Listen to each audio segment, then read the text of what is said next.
You're going to get a lot of ideas. Once you empower people to come up with ideas and innovate, they're going to get a lot of that stuff. Now, how do you evaluate it?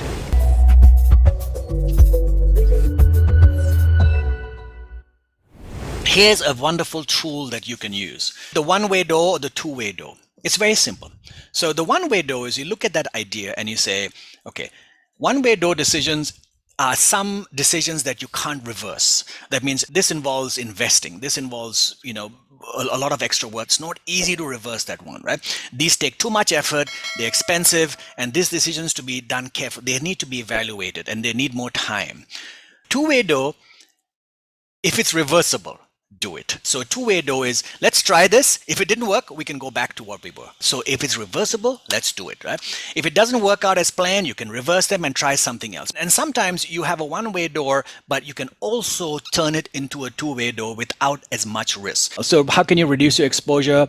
You can run quick demand tests. You can do a small scale version of it. You can do a trial period, early bird specials. If you want to experiment with some kind of, new offer that you have, you lease versus buy the equipment. So there's no capital investment there. You test in a small market. And we used to do this all the time. We were using test beds, certain countries to try this out and see if it works. And then you can negotiate buyback guarantees or exit clauses as well. So you can reduce some of that risk, right? So you can turn one-way doors into a two-way door.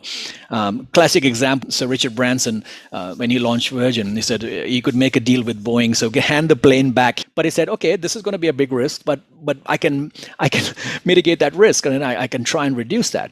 And so he just had to lease one. And if things didn't work out, I could have walked back through that door. So wonderful example. And oftentimes we don't take decisions. We want analysis, and there's a term for it, analysis paralysis. We overanalyze things. And the problem here is right, we want to be 90% sure or 100% sure this is going to work.